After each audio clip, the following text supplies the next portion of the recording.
En 1994, ma mère croyait au Seigneur Jésus. En 3 mois, sa maladie coronarienne a été guérie, ce qui m'a montré la toute-puissance de Dieu et sa bénédiction. Je pensais que tant que je croyais sincèrement en Dieu, il protégerait notre famille et nous préserverait de la maladie et des calamités. C'est ainsi que j'ai suivi ma mère en croyant au Seigneur. Dès lors, j'ai activement participé aux réunions et j'ai aussi pu constater les bénédictions du Seigneur dans le cadre de mes activités commerciales. J'en étais très reconnaissante.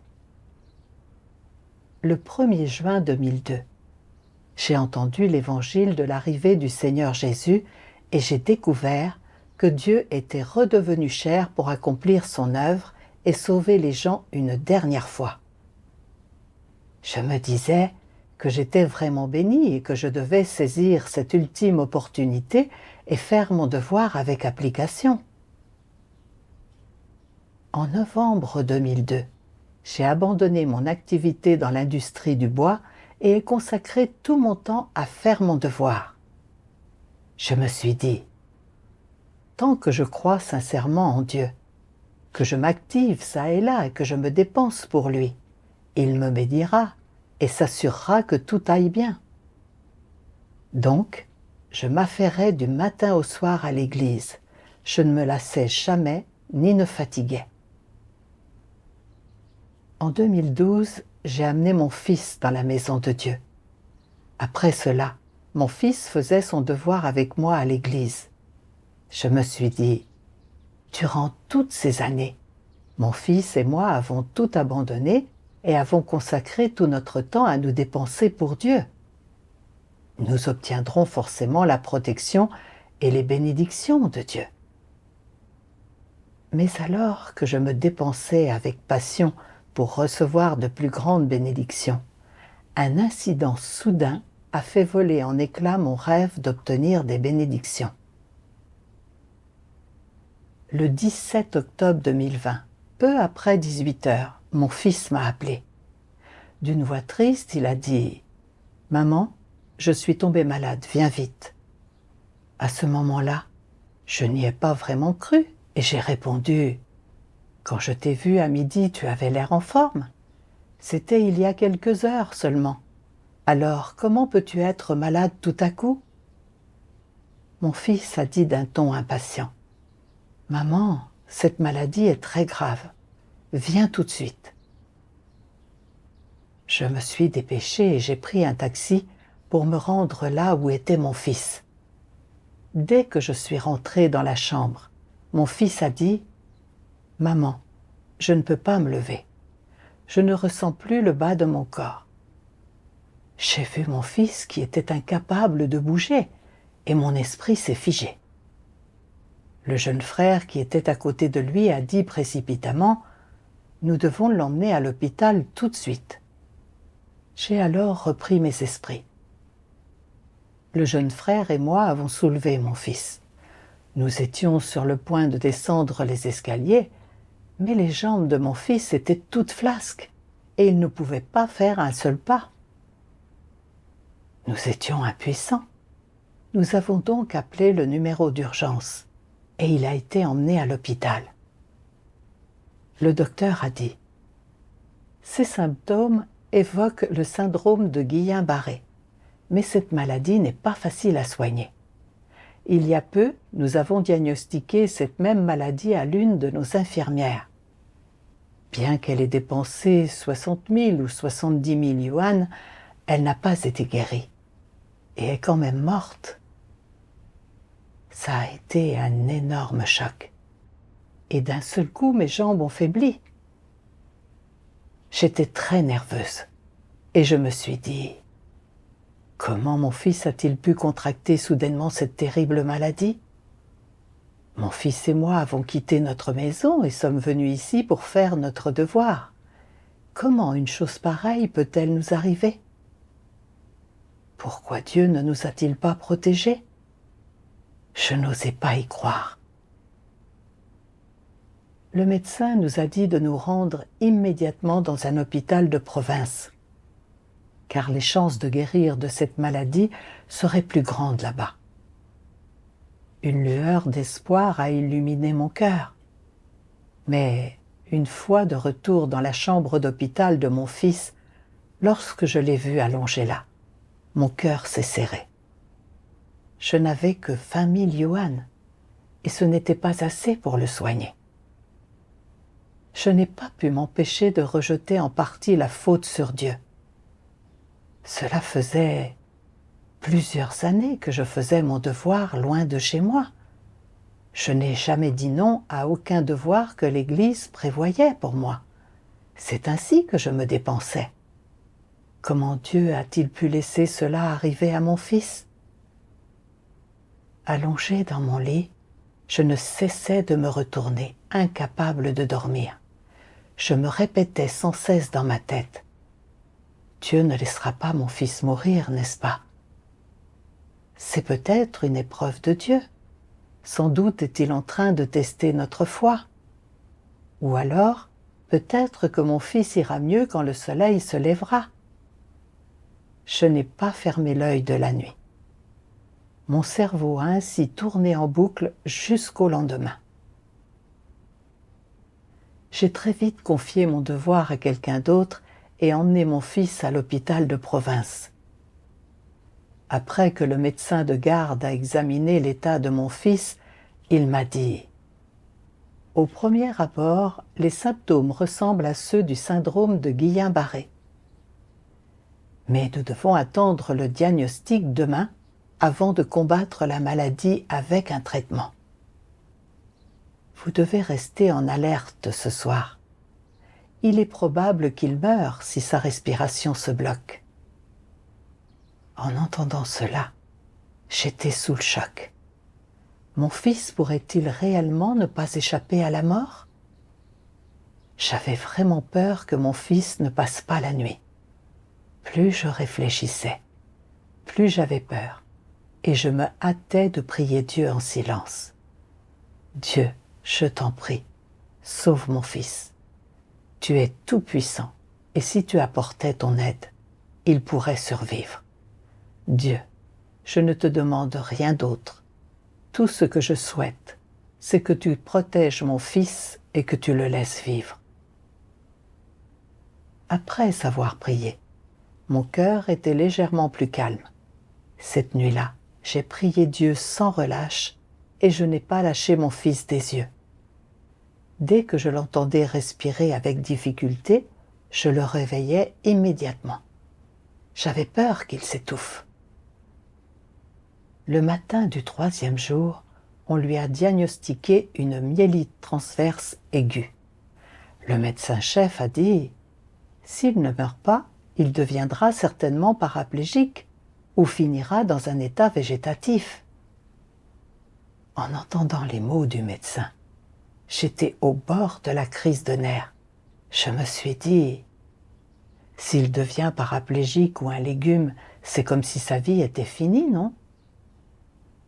Alors le médecin qui s'occupait de mon fils m'a dit qu'utiliser un traitement hormonal serait très risqué, et il m'a fait signer un formulaire de consentement. À ce moment-là, j'avais l'impression que mes mains tremblaient. Je craignais que si je signais le document, le traitement ait des effets secondaires et que la vie de mon fils prenne fin. Mais ne pas le signer équivalait à abandonner l'idée de le soigner et à attendre qu'il meure. À ce moment-là, j'étais assez hésitante et je me disais: Dieu est tout-puissant et toutes les choses sont entre ses mains, notamment la maladie de mon fils. Je devrais me calmer et confier tout cela à Dieu. Et j'ai donc signé le document. Après que mon fils a pris le traitement hormonal, il a commencé à sentir un peu ses jambes et ses pieds le 2e jour. Le 3e jour, il pouvait un peu bouger. J'étais à fleur de peau et je ne cessais de remercier Dieu dans mon cœur. Mais je ne m'attendais pas du tout à ce qu'au matin du 4e jour, alors que je passais mon téléphone à mon fils, sa main perde brusquement toute force et que le téléphone tombe sur le lit en faisant un bruit sourd. En voyant la scène, je me suis figée. Que se passait-il? Pourquoi la maladie s'était-elle aggravée soudainement? Je me suis hâtée de faire venir le médecin et il a dit: ce virus paralysera la partie du corps qui l'envahit. Là, il a envahi les membres supérieurs. Et s'il monte un peu plus, il envahira le cerveau. Si c'est le cas, votre fils finira sans doute dans un état végétatif. Vous devez vous y préparer. En entendant ces mots, j'ai eu l'impression qu'une bombe avait explosé dans ma tête. Je me suis dit: s'il devient un légume, c'est comme s'il était mort, non? J'étais terrifiée et je me suis dépêchée de prier Dieu en silence. Dieu, mon fils est encore si jeune. Ces dernières années, il a passé son temps à faire son devoir à l'église. Je t'en prie, protège-le. Je te confie mon fils.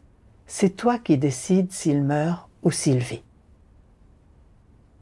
Plus tard, le pronostic vital de mon fils n'était plus engagé et on a empêché le virus d'envahir son cerveau. J'ai repris espoir et en pleurs, j'ai exprimé ma gratitude envers Dieu par la prière. Les choses ont continué ainsi pendant 2 semaines, puis le médecin a suggéré qu'on le transfère dans un centre de rééducation afin qu'il retrouve ses fonctions corporelles. Quand nous sommes arrivés au centre de rééducation, le médecin a dit: c'est dans les 3 premiers mois que la rééducation est la plus efficace. Au vu de la gravité de la maladie de votre fils, ses chances de se lever à nouveau sont faibles. S'il ne peut pas se lever dans les 3 prochains mois, il ne se lèvera plus jamais. Un jour, j'ai accompagné mon fils à une séance de rééducation. Et quand je l'ai vu allongé sur le lit, paralysé, l'air anxieux, je me suis sentie encore plus mal. Je me suis dit: j'ai cru en Dieu avec tant de joie, et tout ce que j'espérais, c'était qu'il nous protège, mon fils et moi. Je n'aurais jamais cru que mon fils s'effondrerait tout à coup, et qu'il serait incapable de bouger. Et maintenant, nous ne sommes même pas sûrs qu'il puisse se lever un jour. Quand tout cela va-t-il se terminer? J'ai pensé à quelque chose qu'une sœur m'avait rappelé. Ce n'est pas par accident que ton fils est tombé grièvement malade tout à coup. Parfois, Dieu utilise une circonstance particulière pour purifier le tempérament corrompu qui réside en nous. Je me suis demandé quelle pouvait être précisément l'intention de Dieu. J'ai pris mon téléphone et j'ai lu un passage des paroles de Dieu. Si nombreux sont ceux qui croient en moi, seulement pour que je les guérisse. Si nombreux sont ceux qui croient en moi, seulement pour que j'utilise mes pouvoirs afin de chasser les esprits impurs de leur corps. Si nombreux sont ceux qui ne croient en moi que pour que je leur confère la paix et la joie. Si nombreux sont ceux qui ne croient en moi que pour me demander une plus grande richesse matérielle. Si nombreux sont ceux qui ne croient en moi que pour passer cette vie en paix et être sains et saufs dans le monde à venir. Si nombreux sont ceux qui ne croient en moi que pour éviter les souffrances de l'enfer et recevoir les bénédictions du ciel. Si nombreux sont ceux qui ne croient en moi que pour avoir du confort temporaire et qui, pourtant, ne cherchent pas à gagner quoi que ce soit dans le monde à venir. Lorsque j'ai fait descendre ma fureur sur l'homme et me suis emparé de toute la joie et de toute la paix qu'il possédait à l'origine, l'homme s'est mis à douter. Quand j'ai fait voir à l'homme la souffrance de l'enfer et repris les bénédictions du ciel, la honte de l'homme s'est transformée en colère. Quand l'homme m'a demandé de le guérir, que je ne lui ai pas prêté attention et que j'ai ressenti de l'aversion envers lui, il s'est éloigné de moi pour chercher plutôt la voie de la médecine mauvaise et de la sorcellerie. Quand je lui ai enlevé tout ce qu'il m'avait demandé, l'homme a disparu sans laisser de traces. Par conséquent, je dis que l'homme a foi en moi parce que j'accorde trop de grâce et qu'il y a beaucoup trop à gagner. Chacune de ces paroles de Dieu a résonné dans tout mon cœur.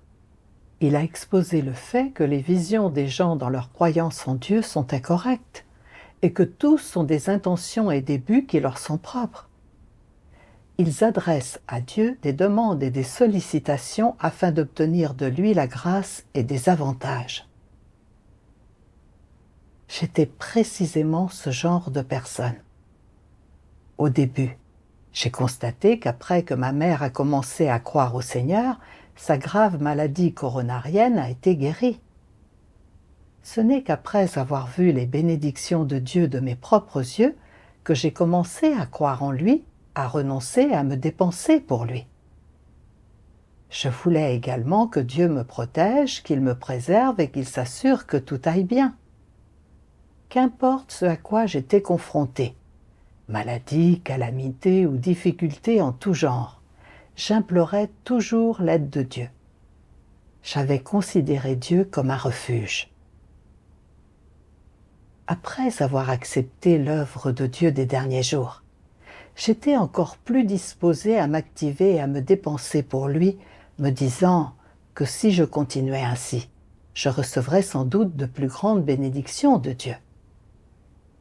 Mais quand mon fils a contracté une maladie grave et a été confronté à la paralysie et même à la mort, je n'arrivais pas à l'accepter et je me plaignais de Dieu. Je le raisonnais et lui demandais des comptes. Je calculais le temps que j'avais passé à me dépenser pour lui par le passé et l'utilisais comme un capital pour demander à Dieu de soigner la maladie de mon fils, considérant comme normal qu'il le fasse. J'étais exactement comme ces personnes religieuses qui se considéraient comme des bébés entre les mains de Dieu. Je considérais Dieu comme un Dieu qui répondait à chaque doléance et qui ne faisait qu'accorder la grâce et des bénédictions aux gens. Tant que je lui demandais quelque chose, il était censé me satisfaire. Même si je suivais Dieu Tout-Puissant, ma façon de croire n'était-elle pas similaire à celle de ces personnes religieuses? Comme lors de l'ère de la grâce, quand le Seigneur Jésus a nourri ces 5000 personnes avec 5 miches de pain et 2 poissons. Ces gens-là voulaient seulement bénéficier davantage de la part de Dieu. Ils ne connaissaient pas Dieu et la vérité qu'il exprimait ou l'œuvre qu'il accomplissait ne les intéressait pas. Dieu ne prêtait aucune attention à ces personnes-là, ne satisfaisant que leurs besoins charnels et ne faisant aucune œuvre de salut sur elles. Lors des derniers jours, Dieu ne guérit pas les malades, ne chasse pas les démons, mais il exprime des vérités afin de juger et de purifier les gens, les menant à se débarrasser de leur corruption et à atteindre le salut de Dieu. Mais moi, j'avais cru en Dieu durant toutes ces années, juste pour recevoir des bénédictions et bénéficier davantage. Ce genre de recherche va à l'encontre de l'œuvre de Dieu. Alors comment pouvais-je être sauvée? À ce moment-là, j'ai compris que la maladie de mon fils a été permise par Dieu, qu'elle avait pour but de m'aider à rechercher et à entrer dans la vérité. Cependant, je n'ai pas compris l'œuvre de Dieu et je n'ai pas cherché l'intention de Dieu pour obtenir la vérité. Tout ce que je voulais, c'était qu'il protège mon fils et qu'il le soigne le plus rapidement possible. J'étais comme ces personnes religieuses qui cherchent du pain pour satisfaire leur faim. Mon essence était celle d'une incrédule. Je devais arrêter d'adresser des demandes déraisonnables à Dieu.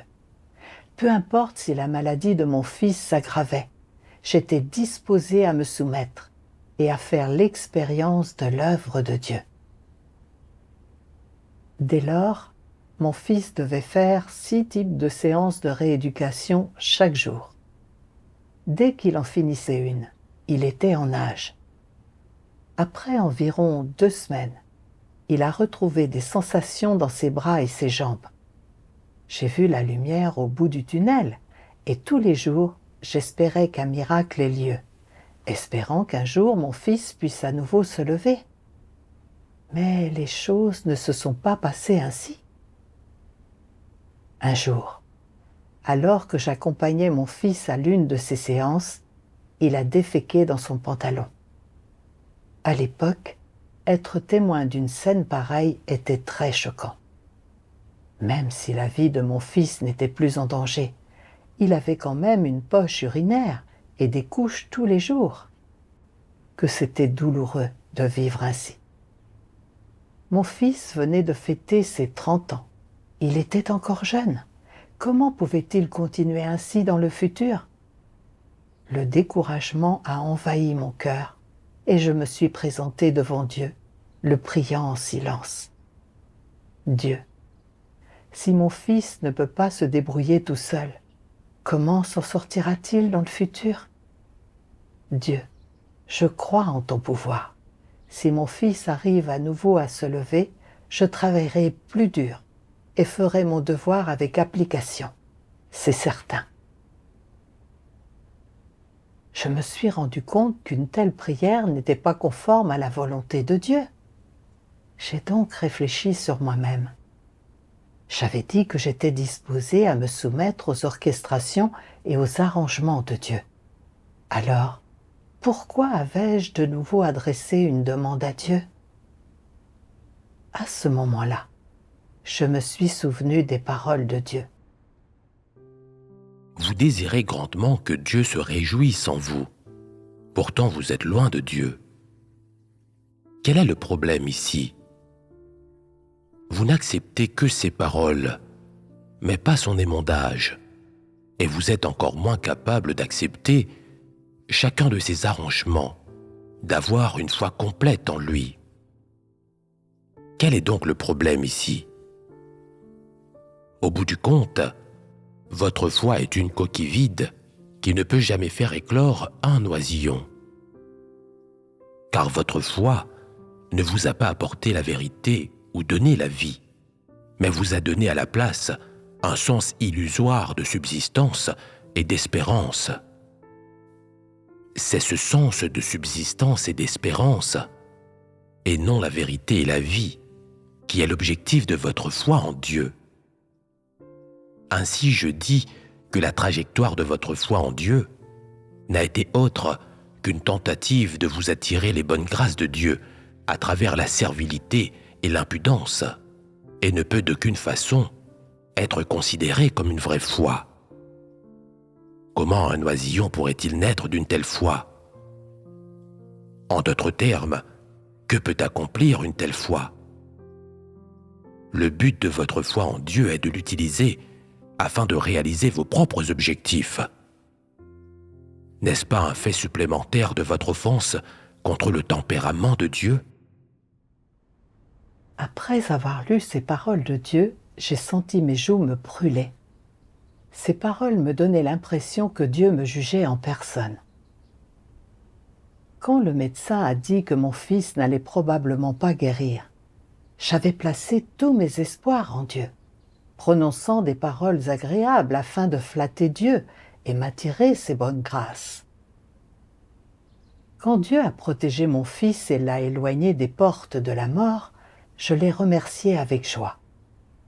Mon fils s'était accroché à la vie, mais quand il était confronté à la paralysie ou qu'il risquait d'entrer dans un état végétatif, à nouveau, j'ai demandé à Dieu d'empêcher mon fils de devenir un légume. Même avidement, j'ai dit à Dieu que s'il permettait à mon fils de se débrouiller tout seul, je ferais à coup sûr mon devoir avec application et que je lui rendrais son amour. J'ai vu que ma tentative éhontée de m'attirer les bonnes grâces de Dieu avait pour seul but d'atteindre mes propres objectifs. J'étais tellement méprisable. Je voyais Dieu comme je voyais l'humanité corrompue, pensant qu'il aimait la flatterie. Je pensais que tant que je disais des paroles agréables, Dieu serait content et qu'ensuite il m'accorderait des avantages et que la maladie de mon fils serait guérie. Dieu est saint et fidèle, et il veut que les gens l'adorent avec leur cœur et avec honnêteté, qu'ils le considèrent avec un cœur sincère. Pourtant, j'avais flatté Dieu et avais tenté de m'attirer ses bonnes grâces pour satisfaire mes objectifs personnels. C'était là quelque chose que Dieu détestait. Cette fois-ci, j'avais vécu l'expérience de la gentillesse de Dieu directement.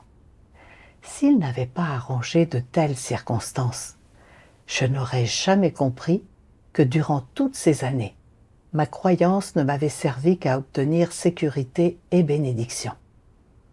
Même si je croyais en Dieu de cette façon toute ma vie, je n'obtiendrai jamais la vérité et la vie. Pour moi, ces circonstances ont été un salut immense et une preuve de miséricorde. En me rendant compte de cela, j'ai versé des larmes de reconnaissance et de culpabilité. Je regrettais de m'être rebellé contre Dieu, d'avoir essayé d'attirer ses bonnes grâces, de l'avoir utilisé. Je ne l'avais pas considéré comme Dieu. Cependant, Dieu ne m'a pas traité en fonction de ce que j'avais fait, et il a utilisé ses paroles pour me guider et me permettre de comprendre son intention. À ce moment-là, j'avais encore plus honte d'avoir reçu l'amour et le salut de Dieu. J'ai prié Dieu en silence. Dieu, que mon fils puisse se débrouiller seul ou pas dans le futur. Je suis disposée à me soumettre, à chercher la vérité, à vivre l'expérience de tes paroles et de ton œuvre, et à tirer une leçon de ces circonstances. Un jour, alors que j'accompagnais mon fils à une de ces séances, je me suis mise inconsciemment à passer en revue tous les souvenirs de ma foi en Dieu. Quand la maladie coronarienne de ma mère a été guérie, j'ai demandé des bénédictions au Seigneur. Quand je faisais des affaires, j'ai aussi espéré que le Seigneur fasse en sorte que tout se passe sans accroc. Après avoir accepté cette étape de l'œuvre de Dieu, j'ai renoncé et je me suis un peu dépensée, mais c'était toujours dans le but d'obtenir de lui la grâce et des bénédictions. Alors, je me suis rappelé un passage des paroles de Dieu.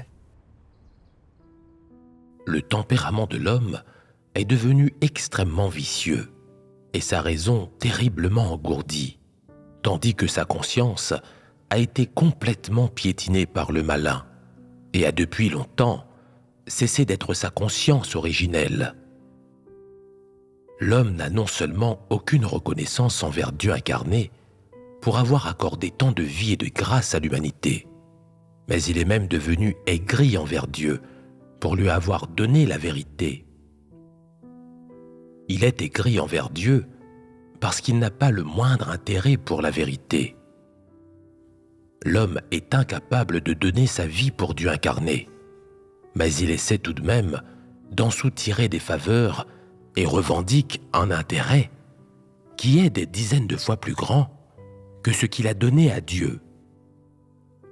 Les gens possédant une telle conscience et une telle raison estiment que cela n'est pas important et croient toujours qu'ils se sont beaucoup dépensés pour Dieu, qui leur a donné trop peu. Il y a des gens qui m'ont donné un bol d'eau, puis m'ont tendu la main et exigé que je leur rende 2 bols de lait, ou qui m'ont donné une chambre pour une nuit, puis m'ont demandé de payer pour plusieurs nuits. Avec une telle humanité et une telle conscience, comment pourriez-vous encore vouloir gagner la vie? Quel misérable indigne vous êtes! C'est à cause de cette humanité et de cette conscience de l'homme que Dieu incarné erre à travers la terre, sans le moindre endroit où s'abriter. Ceux qui sont dotés de conscience et d'humanité doivent adorer et servir Dieu incarné de tout cœur, non pas pour la quantité de travail qu'il a accompli, mais même s'il n'avait pas du tout œuvré. C'est ce que devraient faire ceux qui sont saints de raison, et c'est le devoir de l'homme. La plupart des gens parlent même de conditions dans leur service à Dieu. Il leur importe peu qu'ils soient Dieu ou un homme, et ils ne parlent que de leurs propres conditions et ne cherchent qu'à satisfaire leurs propres désirs. Quand vous cuisinez pour moi, vous exigez une commission de service. Quand vous courez pour moi, vous exigez d'être dédommagé. Quand vous travaillez pour moi, vous exigez un salaire. Quand vous lavez mes vêtements, vous exigez des honoraires de blanchissage. Quand vous subvenez aux besoins de l'Église, vous exigez des coûts de recouvrement. Quand vous parlez, vous exigez d'être payé. Quand vous distribuez des livres, vous exigez des frais de distribution. Quand vous écrivez, vous exigez des frais d'écriture. Même ce que j'ai émondé exige de moi des récompenses, tandis que ceux qui ont été renvoyés chez eux exigent des dédommagements pour les préjudices contre leur nom. Ceux qui sont célibataires exigent une dot ou une compensation pour leur jeunesse perdue. Ceux qui tuent un poulet exigent des honoraires de boucher. Ceux qui font frire la nourriture exigent des honoraires de friture, et ceux qui font la soupe demandent un paiement pour cela aussi. Voilà votre noble et grande humanité, ainsi que les actions dictées par votre conscience enthousiaste. Où est votre raison? Où est votre humanité? Je vais vous le dire. Si vous continuez ainsi, je cesserai d'œuvrer parmi vous. Je n'œuvrerai pas parmi un troupeau de bêtes en tenue humaine. Je ne souffrirai pas ainsi pour un tel groupe de gens dont le beau visage cache un cœur féroce. Je ne souffrirai pas pour une telle bande d'animaux qui n'a pas la moindre chance de salut. Le jour où je vous tournerai le dos sera le jour où vous mourrez. Ce sera le jour où les ténèbres viendront sur vous et où vous serez abandonnés par la lumière. Laissez-moi vous dire que je ne serai jamais bienveillant envers un groupe comme le vôtre, qui est même inférieur aux animaux. Il y a des limites à mes paroles et à mes actions. Or, vu l'état de votre humanité et de votre conscience, je n'œuvrerai plus, car vous manquez de conscience. Vous m'avez causé trop de douleur, et votre méprisable comportement me dégoûte trop. Les gens qui manquent autant d'humanité et de conscience n'auront jamais de chance de salut. Je ne sauverai jamais de tels hommes insensibles et ingrats.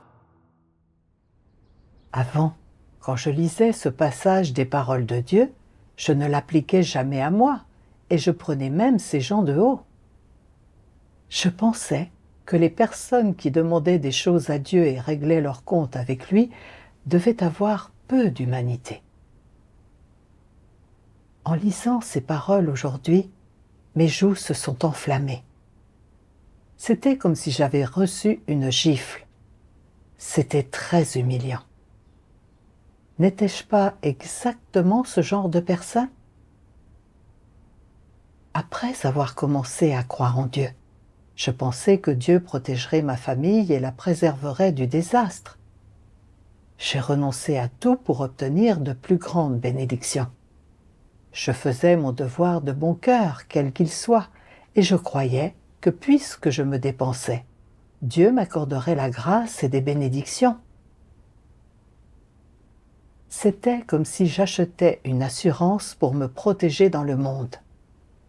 Si j'utilisais mon capital pour m'assurer, mes intérêts personnels seraient protégés et je devrais recevoir les bonus que je méritais. De la même manière, tant que je me dépensais pour Dieu, il devait satisfaire toutes mes demandes. J'ai transformé le devoir que je faisais en tant qu'être créé en capital pour adresser des demandes à Dieu, et il fallait même que les bénédictions soient de nombreuses fois supérieures au temps que j'avais dépensé.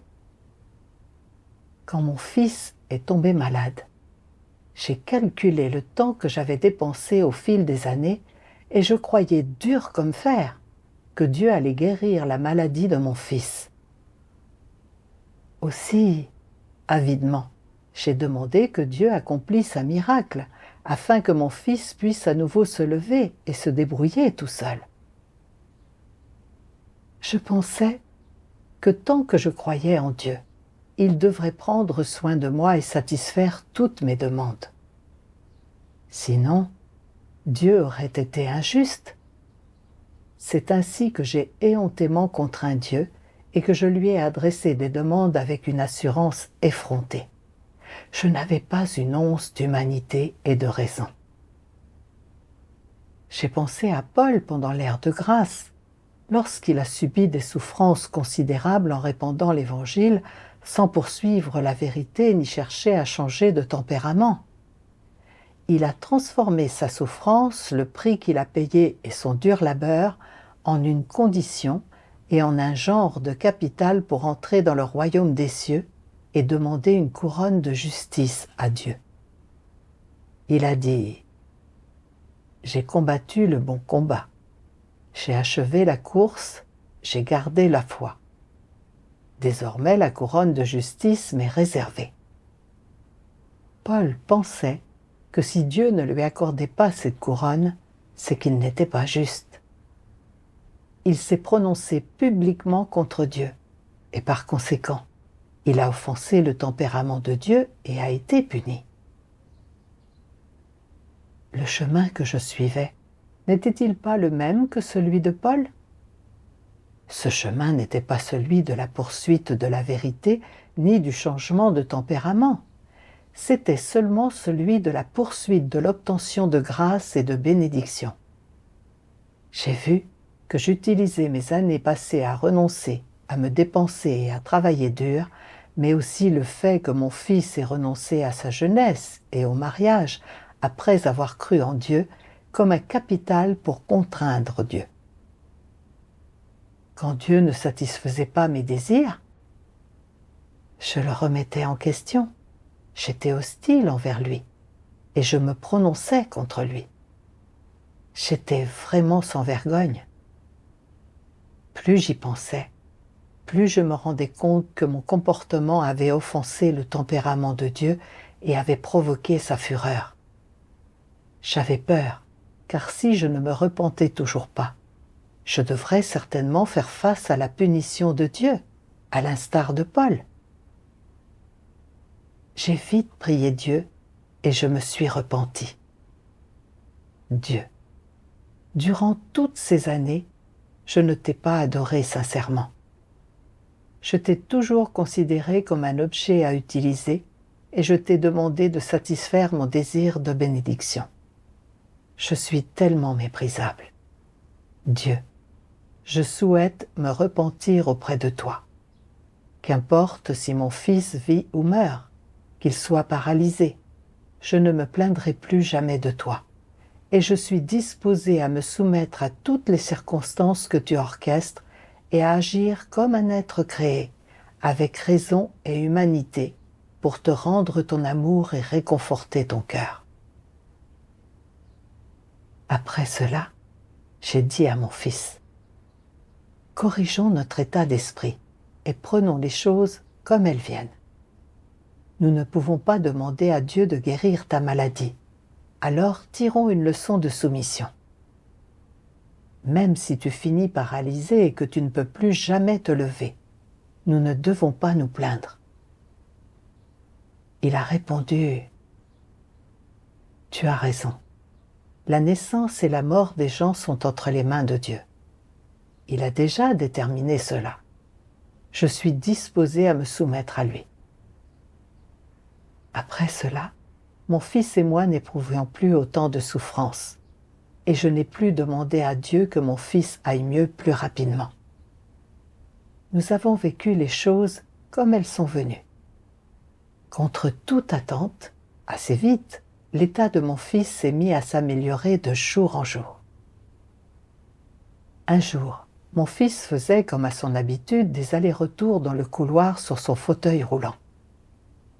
J'avais un peu envie de dormir à ce moment-là. Je suis donc allée dans la chambre pour me reposer un moment. Je venais tout juste de m'allonger quand j'ai entendu quelqu'un crier dans le couloir en disant « Regardez ça, cet homme vient de se lever !» Quand j'ai entendu ce cri, j'ai poussé la porte et j'ai regardé. Il s'avérait que c'était mon fils qui s'était levé. J'avais l'impression de rêver. Je ne croyais pas à la scène qui se déroulait sous mes yeux. Dans mon cœur, je ne cessais de dire « Dieu, merci Dieu, loué sois-tu. Si mon fils peut se lever, c'est grâce à ton pouvoir, c'est de ton fait. » Petit à petit, mon fils a pu contrôler sa miction et sa défécation. Il pouvait même aller tout seul aux toilettes avec son fauteuil roulant. Un jour, le parent d'un patient m'a dit avec envie « Mon enfant et votre fils ont la même maladie. On a dépensé plus d'1 million de yuan et il ne s'est toujours pas levé. » Je me suis dit « Si mon fils peut se lever aujourd'hui, c'est grâce à l'action de Dieu, et seul Dieu a ce genre de pouvoir. » Quelqu'un a également dit « Votre enfant est un cas exceptionnel, 1 sur 1 million, à avoir pu autant guérir de cette maladie.